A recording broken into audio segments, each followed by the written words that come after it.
नमस्कार, मैं दीपक कुमार आप सभी का स्वागत करता हूं दादा स्टाइल। दोस्तों, 2012 में इस देश में एक जन आंदोलन हुआ था जिसको हम लोग अन्ना आंदोलन के नाम से जानते हैं।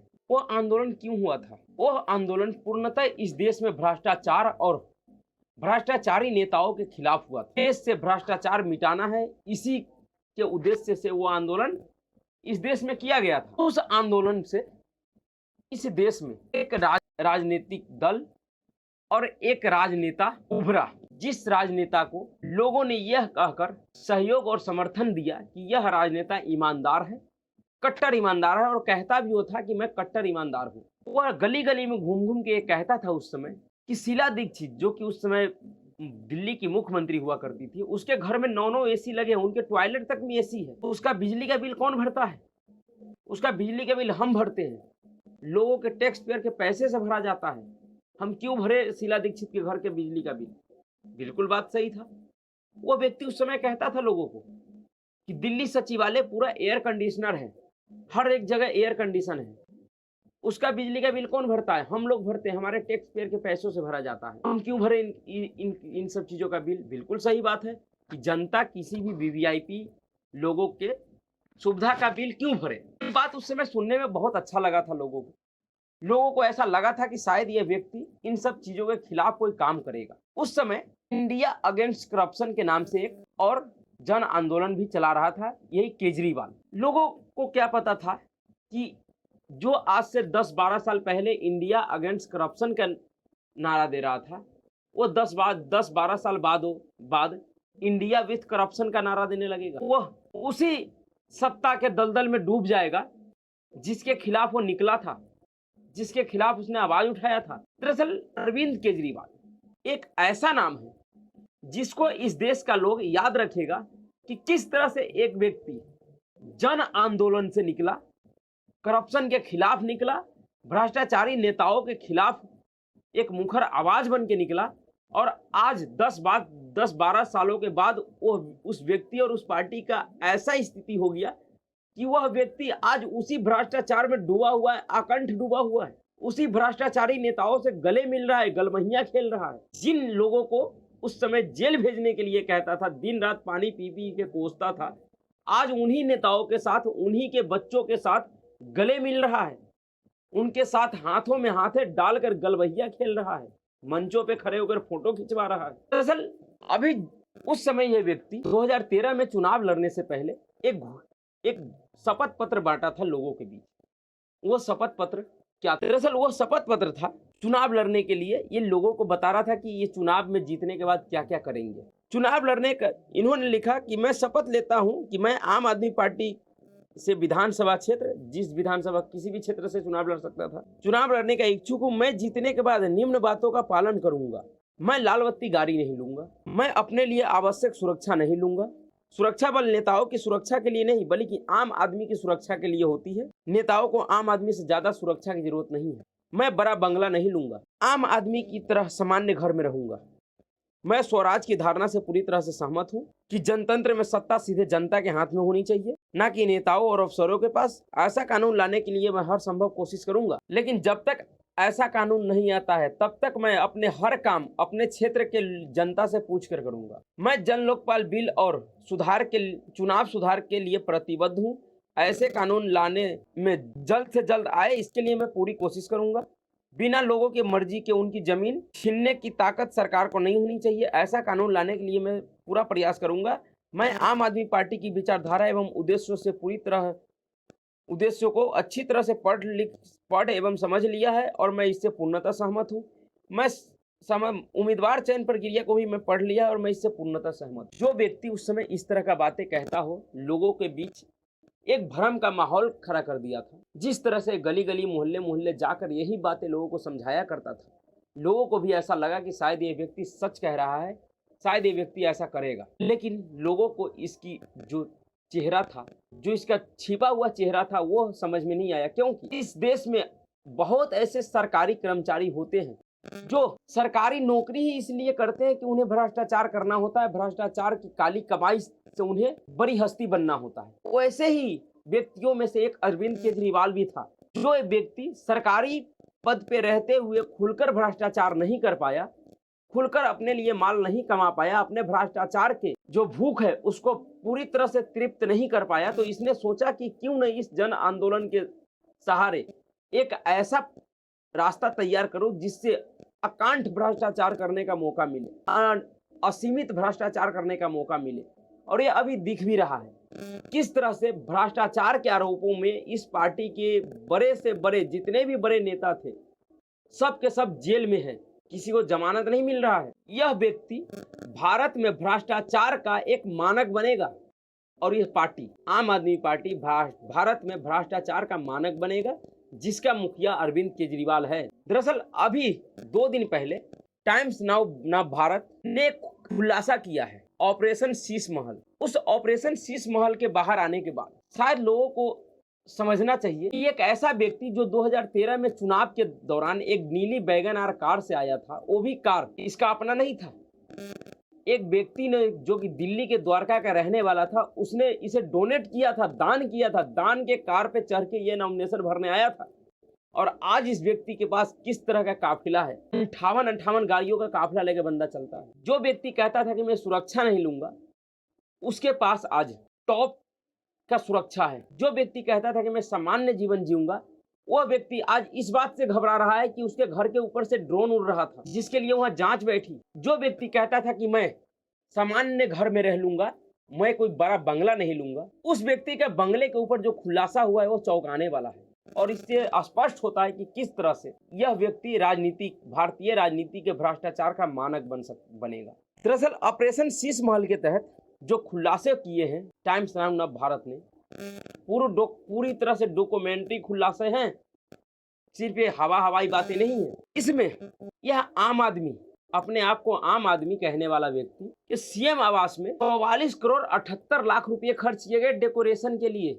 और वह किस टाइम पे, जिस टाइम पे इस देश में कोरोना का लहर चल रहा था 2020-21 में, जिस समय दिल्ली में लोगों को ऑक्सीजन सिलेंडर नहीं मिल पा रहा था, जिसके वजह से हाई कोर्ट ने फटकार लगाया था कि अगर आज तुमसे दिल्ली नहीं संभल रहा हो तो केंद्र सरकार के हवाले कर दिया जाए, क्योंकि इस व्यक्ति ने एक भी ऑक्सीजन टैंकर का व्यवस्था नहीं कर पाया था जिससे दिल्ली के लोगों को ऑक्सीजन मिल पाए। जिस समय पूरे देश में नरेंद्र मोदी और केंद्र सरकार प्रत्येक राज्य सरकारों को और सरकारी अस्पतालों को ऑक्सीजन प्लांट के लिए पैसे दे रहा था, उस समय यह व्यक्ति पैसे कहां लगा रहा था? अपने घर में, अपने सीएम आवास में उसको रिनोवेट करवा रहा था और उस पर खर्च किया 44 करोड़ 78 लाख रुपया। यह आम आदमी पार्टी है। जो व्यक्ति कहा था कि मैं कुछ भी नहीं लूंगा, वह व्यक्ति सिर्फ अपने आवास को सजाने के लिए 44 करोड़ 78 लाख खर्च करता है। तो अगर ये व्यक्ति कहा होता कि मैं सब कुछ लूंगा, तो सोचिए ये व्यक्ति कितना खर्च करता है और क्या क्या लेता। दरअसल जो खुलासा हुआ है उसमें सीएम आवास में जहां ये रहता है उसमें 23 पर्दे के ऑर्डर दिए गए थे, जिसमें से बहुत से पर्दे लग भी गए हैं। उसमें से एक पर्दे का कीमत 8-8 लाख रुपया है। बताइए, आप कल्पना कर सकते हैं कि एक सामान्य व्यक्ति, एक आम आदमी के घर में 8-8 लाख रुपये का सिर्फ पर्दा लग रहा है।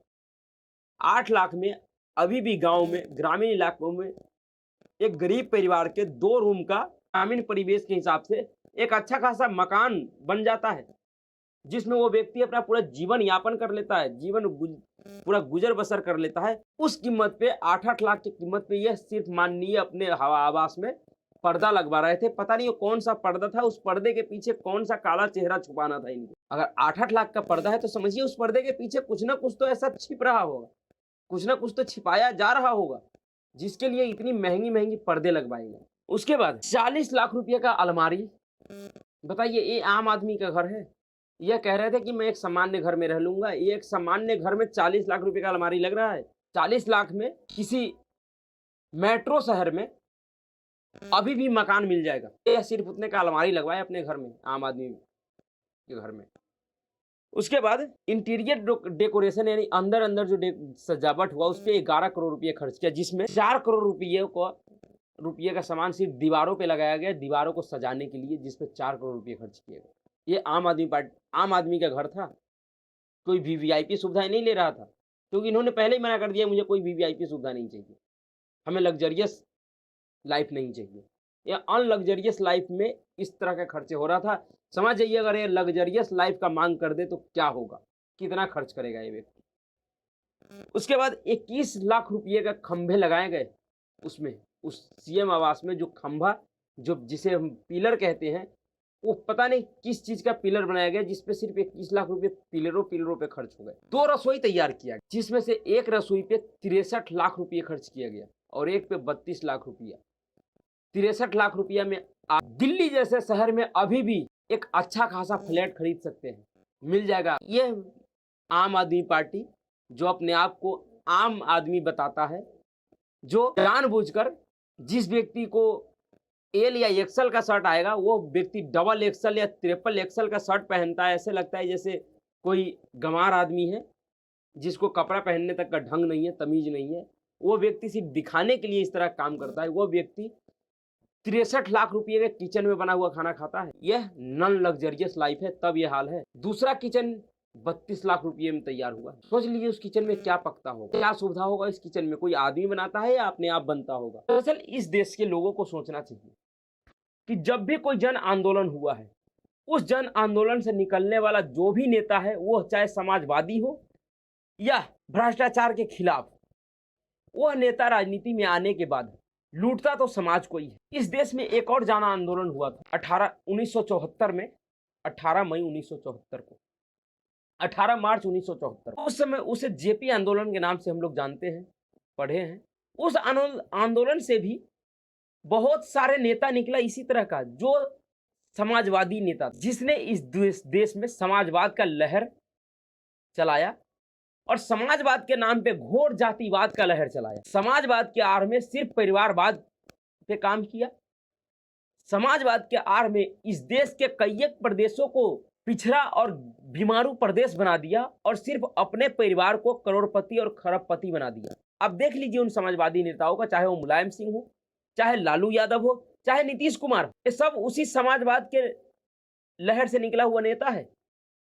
जिन लोगों ने किस तरह से उत्तर प्रदेश, बिहार जैसे राज्य, जो कि आजादी से पहले या आजादी के बाद भी कुछ वर्षों तक विकसित राज्य के रूप में जाना जाता था, विकासशील राज्य के रूप में जाना जाता था, उन राज्यों को किस तरह से एक बीमारू और घोर जातिवादी प्रदेश बना दिया, किस तरह से इन प्रदेशों को लूटा, इस प्रदेश के लोगों को पूरे देश और दुनिया में घूम घूम कर मजदूरी करने पे मजबूर किया और अपने परिवारों को कई एक पुश्ते के लिए इतना संपत्ति इकट्ठा कर दिया कि इनके कई एक पुश्ते भी अगर कोई काम ना करे, फिर भी इनके परिवार को तमाम लग्जरियस सुविधा मिल सकता है।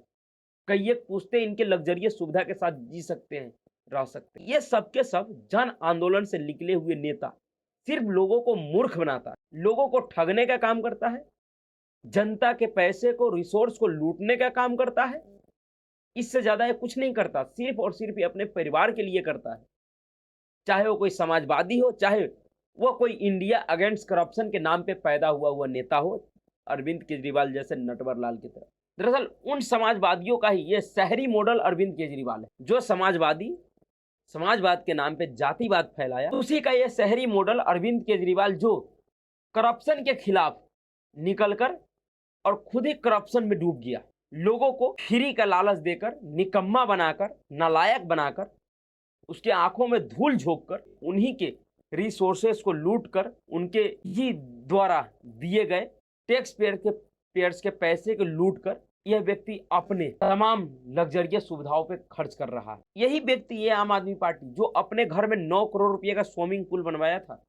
सोचिए, अगर ये सरकारी अफसर रहता, इनकम टैक्स जहाँ पे काम करता था वहां पे रहता था, क्या वहां पे रह के ये सब इतना कर पाता? क्या इस तरह का लग्जरियस जीवन ये जी सकता था? क्योंकि इनको पता था कि अगर मैं सरकारी नौकरी करते हुए अगर ये सब करूंगा तो मेरे ऊपर हो सकता है कानूनन कार्रवाई हो जाए, मुझे जेल जाना पड़े। जिस तरह से बहुत से सरकारी ऑफिसर इस टाइम जांच एजेंसियों का चक्कर काट रहा है, कितने तो जेल पहुंच गए और कितनों का नंबर जेल पहुंचने तक का आ चुका। इसलिए लोगों को समझना होगा कि जन आंदोलन के नाम पे सिर्फ